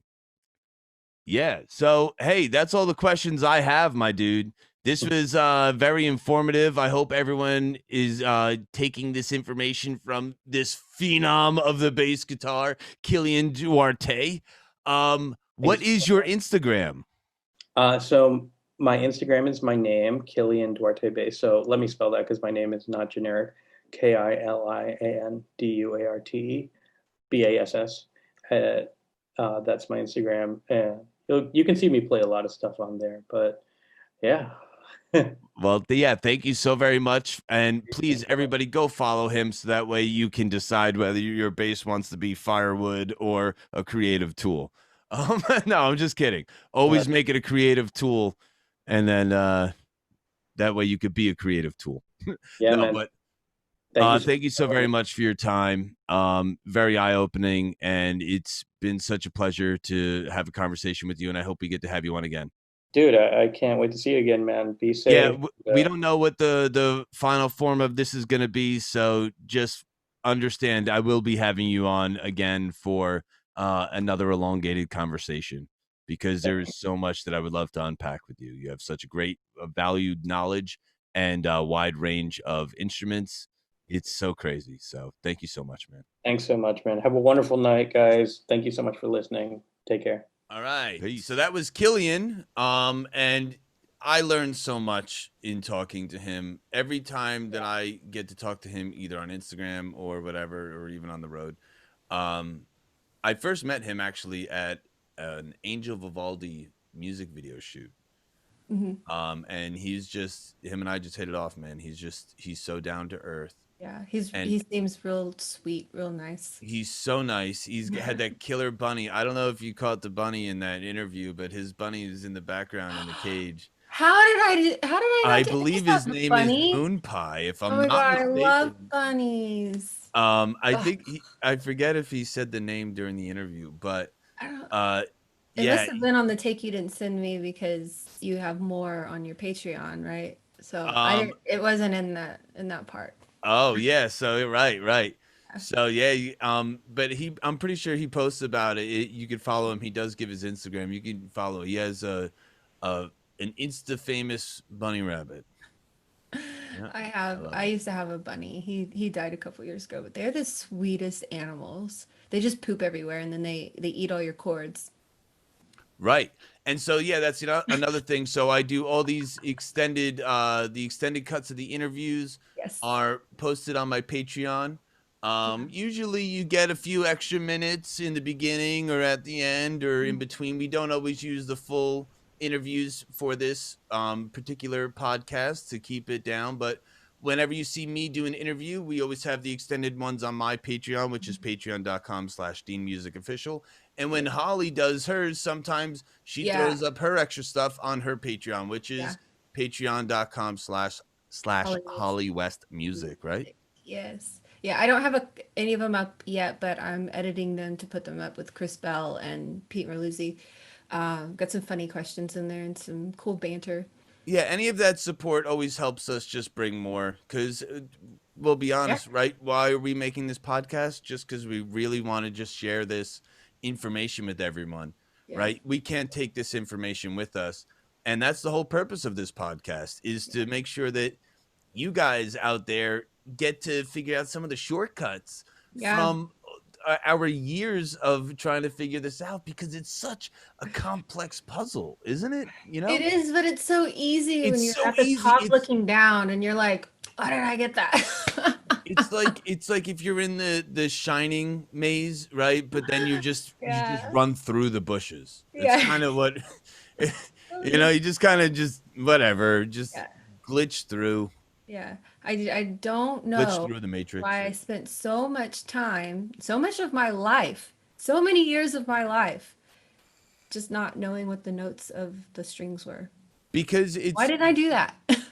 it is confusing with a stringed instrument, a stringed guitared instrument, right? Whether it's any form of folk instrument, lute, mandolin, bass, Mhm. guitar, the Russian guitars, any of these instruments, they're not laid out like a piano.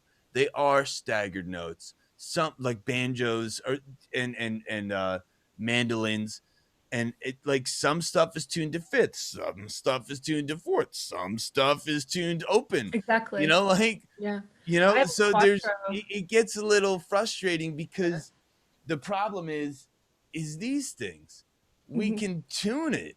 So Hmm. since we can move this, everything gets confusing. If you use a different tuning, does the scale change? The only time that these scales ever alter is when we use drop tunings, when we tune one string, or if we do Yeah. an open tuning, we tune Yeah. all the strings. If Yeah. we tune to any standard tuning, I don't care if it's C standard, E standard, D standard, A standard, if you are using standard tuning, these patterns that I showed you earlier in this podcast, these patterns will work. Yeah. They will work. And that's a All you shortcut. have to know is your root note. Yeah. If you learn your root note, anywhere you play that major pattern, it's going to be the major scale. It's going to sound Yeah. good. Yeah. If you move down a step and a half from that major and then you play that minor pattern that I also showed you, Mhm. it's also going to sound good. It also sounds It's good. weird. Yeah. And it's also not just learning those scales, right? It's learning really those two patterns are the most common, major and minor, happy and sad. Mhm. Um it's not just learning them, it's also learning where one is compared to the To the other, other. right? You Yeah. hear this thing called tonal center, Yeah. right?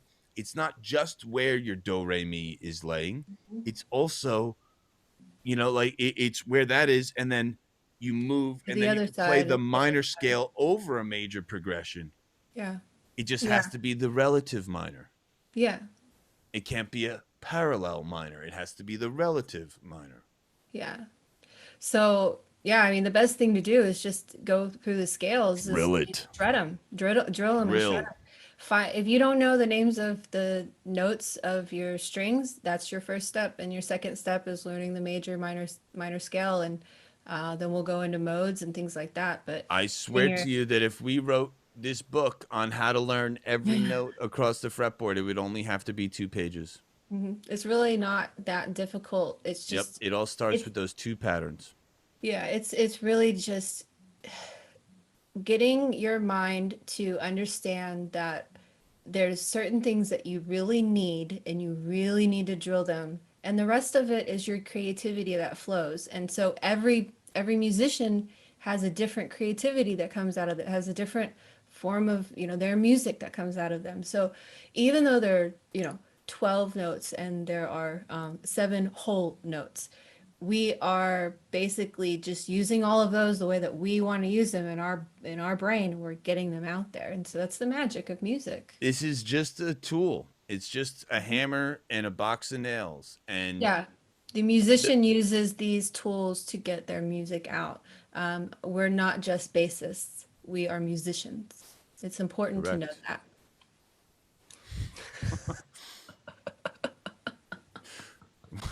We're not just bassists. We're not just bassists, damn it.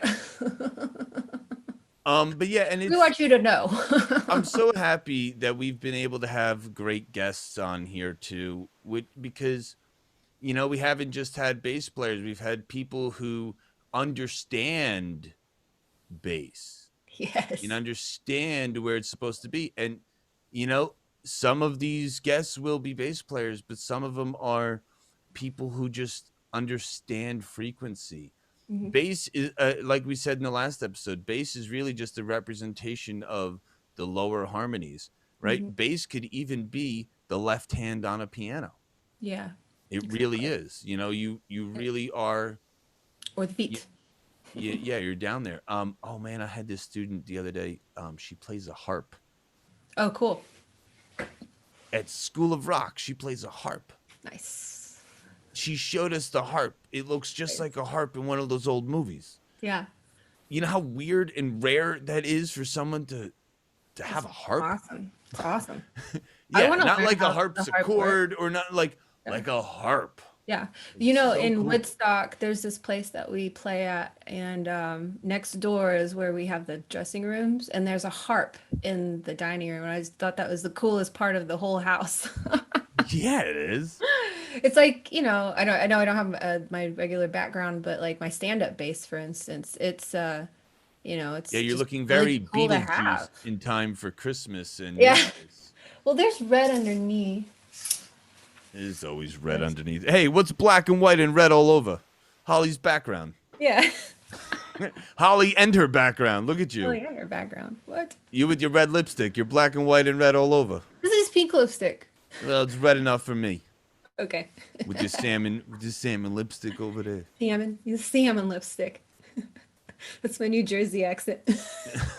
Oh, I got my New Jersey accent just right. Can you Just do a right. Texan accent? I I don't know, but y'all is my favorite word. It is a Um, word. like famously, it's like the most efficient word. Like It it's what is. it's the most Y'all efficient think word we're I crazy think. for You using it, but all, it's not. you You all, all, you you all. all. Yeah. Y'all want And to you go know what's funny?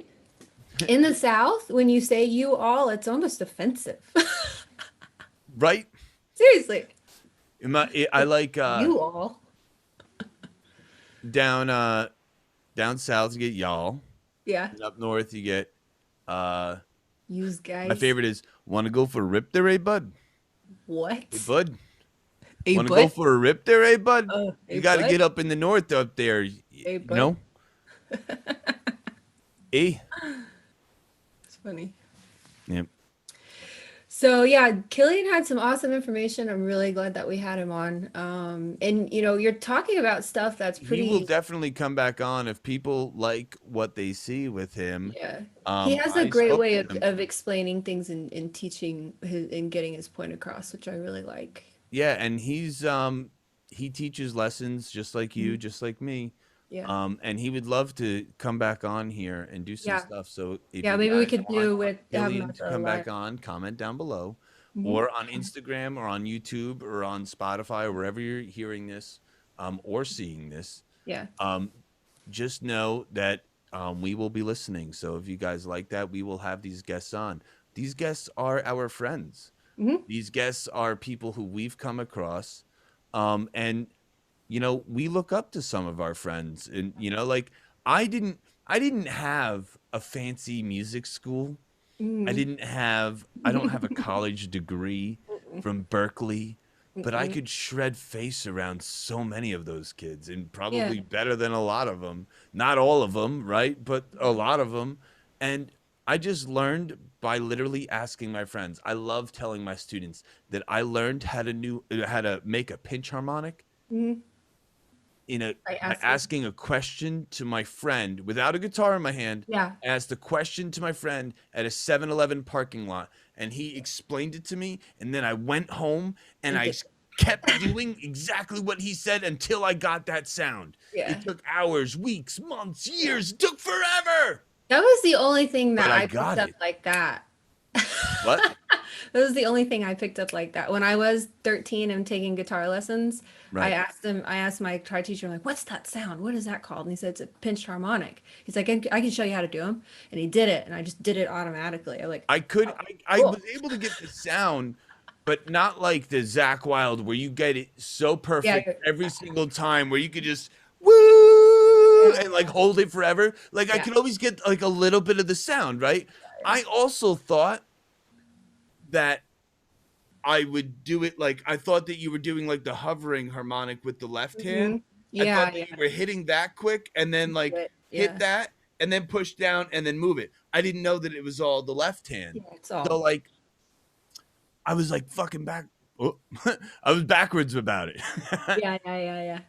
um, Yeah, it's a technique, you it's know, and crazy. techniques are different than skills. You know, techniques are things that you have to work on, but you have to gain the skills to use those techniques. People think I'm crazy, but between teaching and playing for personal and for professional, sometimes I play 10 hours a day. Hmm. There is no mistake why I can do certain things, and back in the beginning, I couldn't. I'll Hmm. tell you the biggest reason is Hmm. because I wasn't playing 10 hours a day. Yeah. Like Yeah. that has so much to do with it. Yeah, and you know how you asked me earlier, like how I learned, and so my first band, I didn't know anything about what I was doing, but I just, you know, had a guy there that was teaching me how to get the sounds out, and so I didn't have enough time to from the time that I picked up the bass to my first show, I didn't have enough time to learn theory. I had enough time to get these songs down. So Yeah, then in my well, next band, I started learning theory. I didn't know theory for my first 10 bands. Yeah, yeah. I did and that's the truth. And that's the truth. Like you can do most Uh-huh. without knowing any theory, True, true. but you cannot do all as quickly. Or as well. You know, like I don't want to say can't, right? Because some people Yeah. just totally can, but Yeah. like theory is if you can then you know theory even if you don't know how to Theory vocalize it, like is if the you could see all shortcut. the shapes and you could see all the things I, then you like you know theory, right? yeah. um People always used to tell me that I knew music theory, I just didn't know how to explain it, right? Uh-huh. Because when you play something and you're like, all right, that's the harmonic minor scale, like you know theory, you just don't know that it's the harmonic minor scale, dude. Hmm. Like you just don't know that when you play something that sounds evil, that oh bro, that's the harmonic minor or that's the Yeah. Phrygian dominant or that's the harmonic major. Like Yeah. you just don't know these things, but you know the way it sounds. So if you're Hmm. playing it right, you know it. Why not know what it's called? Hmm. You know, Absolutely. and so but with And that, you don't have to know theory to play most music. no. You have to know a couple things. Yeah. But I'll tell you, drilling the major scale and the minor scale on whatever instrument, whether it's vocally or Yeah. whether it's on a piano, Yeah. on drums, right? You can't, you but like knowing your basic rudiments. Uh, But on guitar, bass, synth, saxophone, I don't care. mhm. Um, Knowing your major scale and your minor scale, you can just that's how you learn how to jam with someone.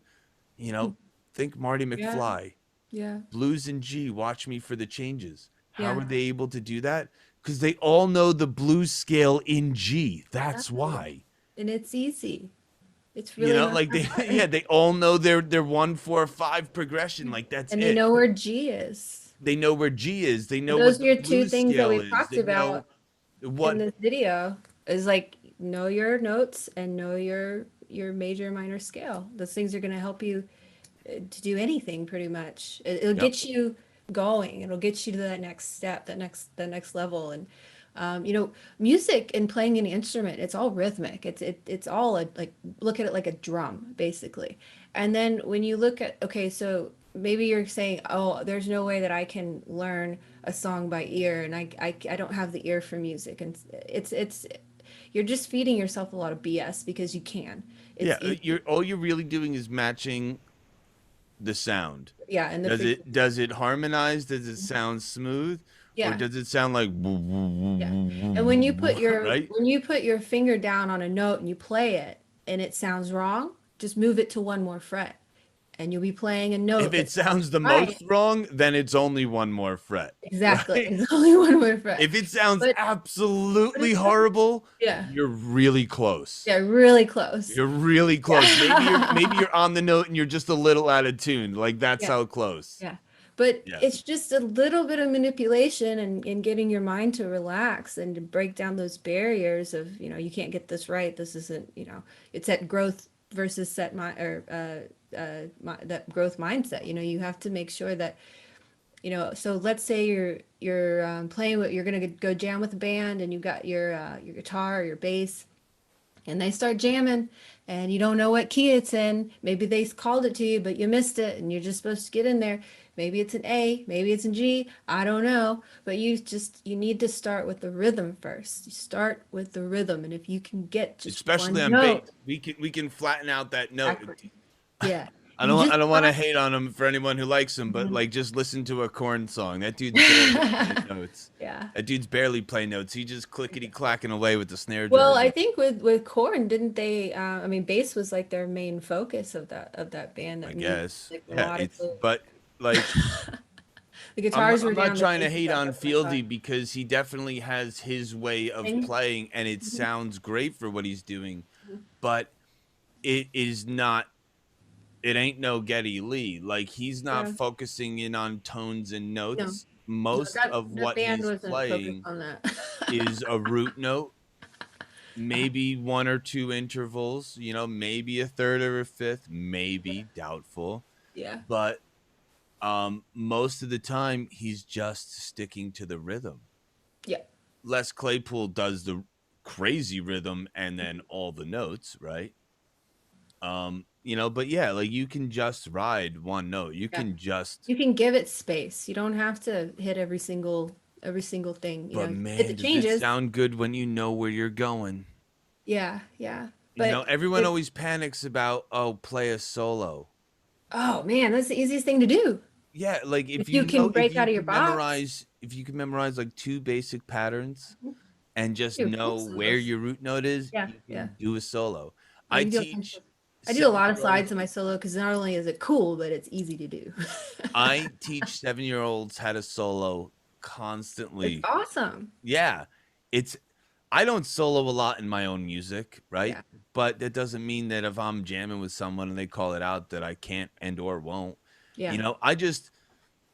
I grew up in a different era. Like there's so many shredders out there. There's so many people who are so good. There's like again, there's only 12 notes. It's like what am I gonna I'm gonna play that lick faster than this guy like no I'm not. You know, like Well, a big part of, you know, learning music and jamming is being able to solo and to take your turn. And so, you know, one thing that I really love to do when I don't have a drummer on hand is to go on YouTube and find, you know, jazz tracks, rock tracks, any of those types of tracks at different beats and intervals that have the changes and have that I groove. very much focus on playing to backing tracks. I do it for Yeah. bass and I do it for guitar. And I Yeah. just go on YouTube and at this point the algorithm is working with me, right? So I just go to my YouTube homepage and whatever the first one, Mhm. unless the first one is one that I've done a whole bunch, Yeah. Yeah. um Just do whatever it. the first one is, I Mhm. do 3 or 4 of those like 10 to 12-minute backing tracks Yeah. before most people are even awake. I wake Mhm. up sometimes at 6 o'clock in the morning, make a pot of coffee, sit down here, and I'll play on both bass and guitar Yeah. to these backing tracks, just Yeah. playing the scales. Yeah, you know, I before I did this, Like not like just, but like but yeah, putting the improvising scales off the in. scale. Like at this point, I can maneuver around them, right? Mhm. And that was my shoe. I didn't just take my pants off. What? It was my shoe. Okay. It was your shoe. But yeah, and I play more notes before 7 a.m. than some people play in a year. That's great. Yeah, I But love it. you're It's great because brain food. you're Oh, able to do that because you're able to break out of the box. You're able to understand all these little things that go into it. Before I had the YouTube, a lot of those tracks, I have this big Casio keyboard that has like 100 drum tracks, and I would go through each drum track and just find grooves, you know? dude, Easy Drummer. I have Mhm. that. I bring that up for These some drummer of my tracks. students. I have the pop punk kit, the Mhm. action kit, which is like different scoring, a different electronic kit, the Yeah. drum kit from Hell, which is Thomas Hake's kit Mhm. I from think I Sugar. have Superior Drummer, Yeah, it's same same kind of deal, thing. same Yeah. deal. This is just Easy Drummer. It's like Yeah. I think it's even Tune Track. Aren't they the same company? Yeah, I think they're the same. Yeah, I've just always had this one, and like um, you could just click on the browser and you could just build a song quick. You know, Mhm. get a verse, get a Yeah. pre-chorus, get a chorus, and then jam to that. Yeah. Yeah. Even That's on about as close Logic. as we can get to finding our grooves nowadays, unfortunately. Yeah. But at least we finally have drummers who are on time. Yeah. Yeah. Well, with Logic 10 and I think Pro Tools 10 or something, it's just a couple years ago, they actually started making better drum capabilities on these dots. Logic and GarageBand are pretty cool. I think GarageBand has it where you can like maybe Logic too, Definitely but I Logic. know GarageBand has it where you can like choose the Choose your names like drummer. Larry plays the drums this Yeah. way, Timmy plays Yeah. the drums that way, Johnny digs in a little bit Yep. harder. Like Yep. like they Yep. have these different characteristics, these different humanizing, even the Yeah. get good drums, Yeah. right? Um Logic does the same thing. So they basically, because you know, like GarageBand is like the little kid brother of Logic, right? So anything that GarageBand is doing, Logic's probably just doing a little bit better. And so right. they've incorporated these things. But the good thing about plugins like Superior Drummer or Easy Drummer or whatever is you can also add those into there. Slate drums are really good. Like Slate plugins for drums are beautiful. Right. And the get good Even drums. yeah. So if you really wanted to sit down and do a drum track to just play bass over it, it's, you know, you could take the time to do that. So you can also just take the time to just find some cool stuff on YouTube as well. Or even find a drummer that you really like and do the collaboration thing that everybody's doing. Hey, so for anyone who has stuck around this far into our fourth podcast, woo! Woo! I can't believe we've gotten this far. I can't believe we did the first one. But over here, every week I have my 916 guitar pickups banner, and I haven't even told Holly about this. Oh. But my friend Matt over at Plan 916 wants to do a giveaway. He wants to give one of our listeners a set of pickups. I don't know what we're going to do yet. We're probably going to do a P bass set. We might do a jazz set. Maybe I'll do a PJ set. I don't know Maybe yet. the winner can choose. Maybe they can. We'll see. The mysteries. So the way to enter yourself into this contest is going to be to like this podcast, Mhm. and every podcast that we talk about this, you're going to have to like that podcast and you're going to have to subscribe to us.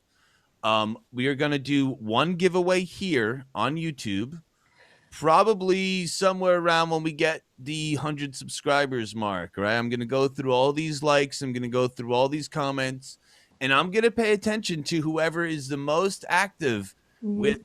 this podcast. Whoever is the most active, I'm going to choose with Holly who gets this. So the more you interact with us on YouTube, the more likely you will be to win these pickups. We are Yeah. going to do one giveaway here on YouTube, and we are going to do another giveaway on our Instagram, which is at Bass Cafe with Holly and Dean. If you Woohoo. follow us on there, we will be making a post. This, you guys are getting early access here Yeah. to find out about it.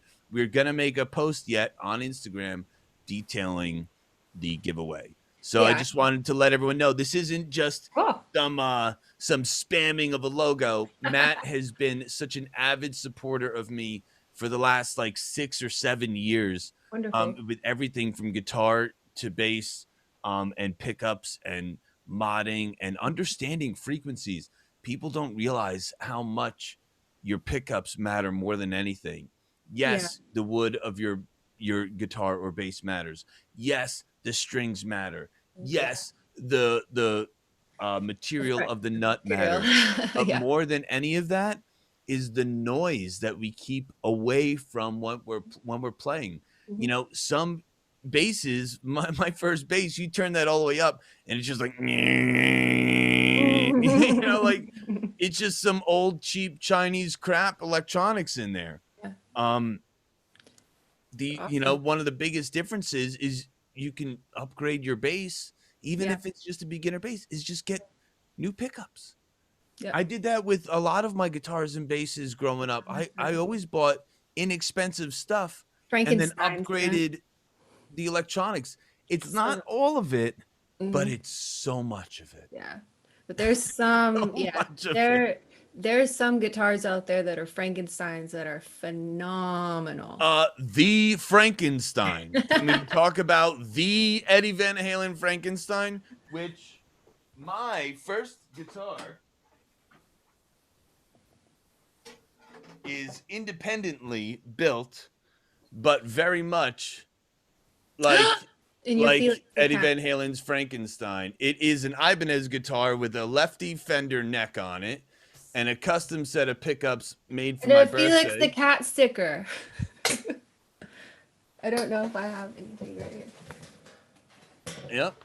Sorry. I have like tons of Felix the Cat shit. But I did not know that. I have like over 100 Felix the Cat things. This STP is STP oil, and Oh, this sticker is from the 70s, look, right? I should have just picked this up. This is my mouse pad. Heck yeah. Have you watched some of those the Felix the Cat videos? Like the They old are cartoons? Like the so old trippy. cartoons? Yeah, the cartoons. They're I used to watch them when I was a so kid. trippy. Felix the Cat used to be on TV when I was a kid. Yeah. That's Well, that's why I used to love Felix, yeah. and Mighty Mouse. Yeah. I don't know, I Yeah, love Mighty them. Mouse is one of my favorites. Yeah, Bullwinkle and yeah, Felix. I didn't really get into it until later on, and I got into it because I thought acid was cool. Never done acid. Then my parents started buying me everything Felix the Cat, and I just didn't have the heart to tell them that it was because of a drug.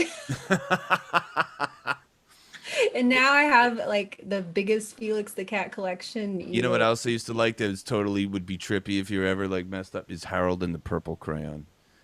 Harold and the Purple Crayon. Yeah, you The could just oh draw the draw whatever you want into existence. yeah, yeah. Yeah, you just start seeing shit come out of the walls for real. Hilarious. Yeah, crazy. But how cool is it that Matt's Anyway, going to do a giveaway for us that's here? really cool. Yeah, and we should have him on the show to talk about bass frequencies at some point for sure. Especially Yeah, when yeah. we Let when, me when we tell do you, this giveaway. he knows Perfect. so much when it comes to materials. Hmm. Like that's why I rely on him because I know that when he gives me a pickup, Hmm.